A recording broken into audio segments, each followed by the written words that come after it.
తాకట్లో ఉన్న బంగారాన్ని విడిపించి ఆ రోజున మార్కెట్ ధర కట్టి మిగిలిన డబ్బును మీకు అందిస్తుంది కొమ్మూరి గోల్డ్.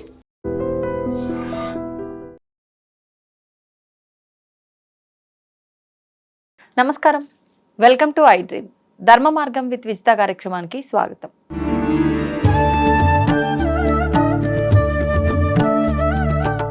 పరాభవ సంవత్సరంలో ధనుస్సు రాశి వారి ఫలితాలు ఎలా ఉన్నాయండి? మనం పరాభవ నామ సంవత్సరంలో ధనుసు రాశి వారికి ఏ విధంగా ఉందో తెలుసుకుందాం. మూలా నక్షత్రం 1, 2, 4 పాదాలు, అలాగే పూర్వాషాఢ 1, 2, 4 పాదాలు, ఉత్తరాషాఢ పాదం మొదటి పాదం వరకు మనం ధనుసు రాశి అంటాం. అలాగే ఆదాయం వీరికి చూసుకున్నట్లయితే 14, వ్యయం 11 ఉంది. ఆదాయం ఎక్కువగానే కనిపిస్తుంది. రాజ్యపూజ్యం 5, అవమానం 6. ఈ రెండు కూడా 5, 6లో ఉన్నాయి కాబట్టి కొంత సమానంగా ఉంది అని చెప్పవచ్చు. వీరి గ్రహస్థితి ఏ విధంగా ఉంది అంటే అష్టమ స్థానంలోకి, అంటే 7వ స్థానంలో గురువు ఉన్నాడు. 7 నుంచి 8వ స్థానంలోకి వెళ్తున్నాడు. అది గురువు ఉచ్చస్థానం కాబట్టి కొంతమేర మంచి ఫలితాలు కుటుంబ వాతావరణంలో ఉంటాయి. అలాగే శని 4వ స్థానంలో అర్ధాష్టమ శని ఫలితాన్ని ఇస్తూ ఉన్నాడు. కొన్ని పరిస్థితులు కొద్దిగా విషమంగా ఉంటాయి. రాహుకేతువుల పరంగా చూసుకున్నట్లయితే 3, 9 స్థానాల్లో శుభ ఫలితాన్ని ఇస్తూ ఉన్నారు. ఆ తర్వాత 2, 8 స్థానాలకు మారుతూ ఉంటాయి కాబట్టి ఆ సంచారం కొద్దిగా ఆర్థికపరమైనటువంటి విషయాల్లో ఒత్తిడిని తీసుకొస్తారు. వీరికి ధైర్యము, సాహసం పెరుగుతూ ఉంటుంది. పుణ్యక్షేత్రాల దర్శనం మెరుగుపడుతూ ఉంటుంది. అధికారులతో మంచి పనులు అవుతూ ఉంటాయి. బంధుమిత్రుల ఆదరణ లభిస్తూ ఉంటుంది. వాక్చాతుర్యంతో విజయాలు సాధిస్తూ ఉంటారు. చిన్న చిన్న ఒడిదుడుకులు మినహా మిగిలిన అన్నీ కూడా చాలా వరకు మంచి ఫలితాలే ఉన్నాయి. ఉద్యోగ రంగంలో ఉన్నవారికి చాలా మంచి ఫలితాలే కనిపిస్తూ ఉన్నాయి. బదిలీలు అనుకున్న ప్రదేశాలకు వెళ్తాయి. అలాగే ఆదాయం కూడా కొంత బాగానే ఉంటుంది. నిరుద్యోగులకు ఉద్యోగ ప్రాప్తి కలుగుతుంది. కళారంగంలో ఉన్నవారికి, టీవీ సినిమా రంగంలో ఉన్నవారికి మంచి అవకాశాలే కనిపిస్తున్నాయి. కాకపోతే ఆదాయపరంగా కొంత అభివృద్ధి అనేది తక్కువగా ఉంది వారికి. మిగిలిన వారందరికీ కూడా చాలా మంచి ఫలితాలే కనిపిస్తూ ఉన్నాయి. అలాగే చూసుకున్నట్లయితే వ్యాపార రంగాల్లో, హోల్సేల్, రిటైల్ రంగాల్లో ఉన్నటువంటి వాళ్ళకి చాలా అద్భుతంగా ఉంది. ఇన్కమ్ ట్యాక్స్ తనిఖీలు ఉంటాయి. కొద్దిగా జాగ్రత్తగా ఐటీ రిటర్న్స్ జాగ్రత్తగా చూసుకుంటూ ఉంటే చాలా అద్భుతంగా ఉంటుంది. మార్కెట్ రంగాల్లో ఉన్నవారికి కొద్దిగా మంచి ఫలితాలే కనిపిస్తూ ఉన్నాయి. విద్యారంగంలో వారికి ఏ విధంగా ఉంది అన్నప్పుడు గురుబలం చాలా బాగుంది కాబట్టి జ్ఞాపక శక్తి కానీ, మంచి మార్కులు కానీ, విదేశీ యోగం కానీ, విదేశీ విద్య కానీ మంచిగా ఫలించేదానికి ఆస్కారం ఎక్కువగా ఉంది. అలాగే వ్యవసాయ రంగంలో కూడా 2 పంటలు పండేదానికి అవకాశం ఎక్కువగా ఉంది. అలాగే మహిళలకు కూడా గురుబలం బాగా ఉంది కాబట్టి బంగారం, అలాగే స్థిర ఆస్తులు మహిళల పేరుతో కూడా కొనేదానికి అవకాశం ఎక్కువగా ఉంది. అలాగే వీరికి గురుబలము, రాహుకేతువుల బలం తోడైంది. శని బలం వ్యతిరేకంగా ఉంది, ఎందుకంటే అర్ధాష్టమ శని ఫలితంగా. కాబట్టి అర్ధాష్టమ శని దానికి సంబంధించి శనికి ఈ యొక్క రెమెడీలు మనం చేసుకుంటూ ఉంటే సరిపోతూ ఉంటుంది. శనికి సంబంధించిన ముఖ్యమైన రెమెడీలు ఏంటంటే హనుమాన్ చాలీసా పారాయణం, శని మంగళవారాల్లో కుదిరినప్పుడల్లా ఆకు పూజ చేసుకుంటూ ఉంటాం. అలాగే శని భగవానుడికి తైలాభిషేకం చేస్తూ ఉంటే మంచిగా ఫలితాలు ఉంటాయి. శ్రీశైల క్షేత్ర దర్శనం కూడా చాలా మంచి ఫలితాలను వీరికి ఇస్తుంది. శివుడి ఆరాధన కూడా చాలా మంచి ఫలితాలను ఇస్తుంది. ఓవరాల్గా చూసుకున్నట్లయితే ధనుసు రాశి వారికి 70% వరకు అనుకూలమైనటువంటి ఫలితాలు, 30% వ్యతిరేక ఫలితాలు ఉన్నాయి. కాబట్టి వారు ఆ రెమెడీలు చేసుకుంటూ వారి యొక్క జాతక పరిశీలన కూడా చూసుకొని ముందుకు వెళ్తూ ఉంటే చాలా సత్ఫలితాలు లభిస్తాయి. శ్రీ పరాభవ నవ సంవత్సరంలో మకర రాశి వారి ఫలితాలు ఎలా ఉన్నాయండి? పరాభవ నవ సంవత్సరంలో మకర రాశి వారికి ఏ విధంగా ఉందో చూద్దాం. ముందర మకర రాశి వారికి ఏ నక్షత్రాలు వస్తాయో చూద్దాం. ఉత్తరాషాఢ 2, 3, 4 పాదాలు ఉత్తరాషాఢ, శ్రవణం 1, 2, 3, 4, ధనిష్ట 1, 2 పాదాలు కలిపి మనం మకర రాశి అంటాం. వీరికి ఆదాయం 2, వ్యయం 8గా కనిపిస్తూ ఉంది. ఆదాయం కంటే వ్యయం 4 రెట్లు ఎక్స్ట్రాగా కనిపిస్తూ ఉంది. అలాగే రాజ్యపూజ్యం 1, అవమానం 6. రాజ్యపూజ్యం, అవమానాలు కొద్దిగా వ్యత్యాసం ఎక్కువగా కనిపిస్తూ ఉంది.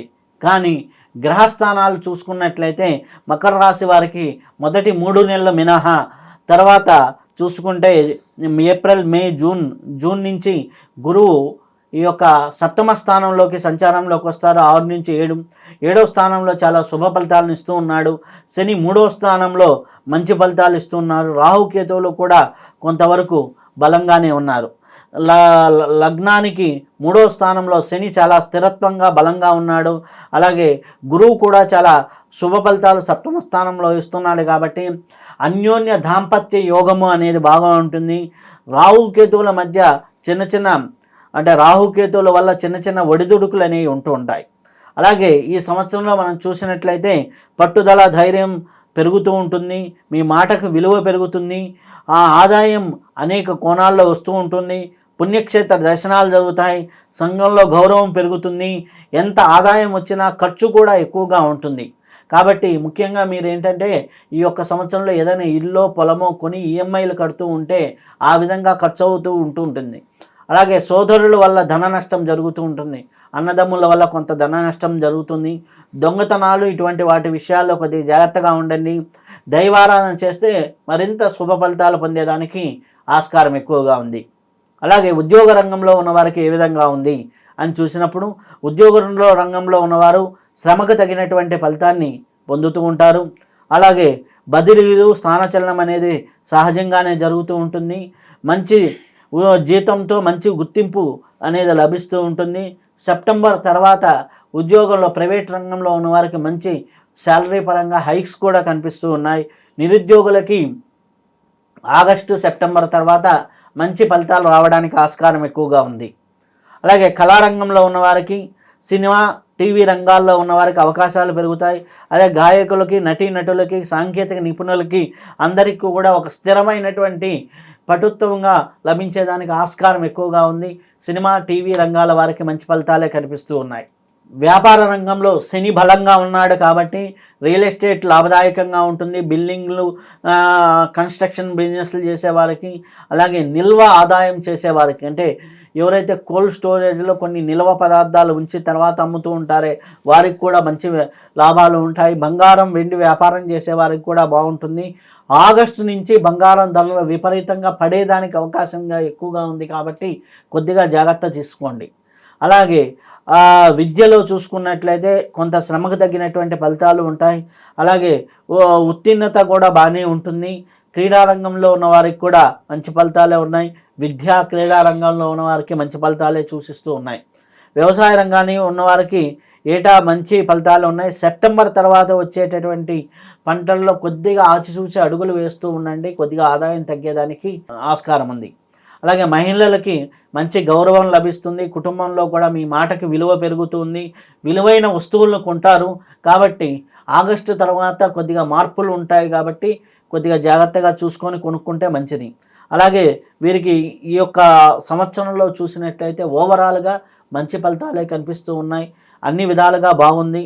వీరు ముఖ్యంగా చేసుకోవాల్సింది ఏంటి అంటే రాహుకేతువులకు సంబంధించి రెమెడీలు చేసుకుంటూ ఉంటే సరిపోతుంది. రాహుకేతువుల పూజ చేసుకోవడం, మంగళవారం రాహుకాలంలో దీపాన్ని వెలిగించడం, ఇట్లాంటివి చేసుకుంటూ శివారాధన చేసుకుంటూ మనకు ఉన్నటువంటి శ్రీశైల క్షేత్రాన్ని దగ్గరలో ఉన్నటువంటి ప్రముఖ శివాలయాలను దర్శిస్తూ ఉంటే కొంతవరకు మేలైన ఫలితాలు పొందేదానికి మకర రాశి వారికి అవకాశం ఎక్కువగా ఉంది. కాబట్టి వీరు ఈ యొక్క రెమెడీలు చేసుకుంటూ అలాగే పూర్తి జాతకాన్ని కూడా ఉగాది సమయంలో మనం పరిశీలన చేసుకొని ఆ జాతకంలో ఉన్నటువంటి దోషాలని ఈ దోషాలని పరిశీలన చేసుకొని ముందుకు వెళ్తూ ఉంటే మంచి ఫలితాలు రావటం అనేది జరుగుతుంది. తవ్వుతూనే శివలింగం సరే దాన్ని అట్లా కప్పేసేయండి, చూపించదండి. Krishna is there. మూర్తి పూజ కాదు, సాక్షాత్ బ్రజేంద్ర నందన భగవాన్ ఉన్నారు మూర్తిలో. ఏమీ ఆశించకుండా ఆరాధించే వాళ్ళు కూడా ఉన్నారా ప్రభుజీ? నిజమైన భక్తి అంటే మనకు తెలియదు కాబట్టి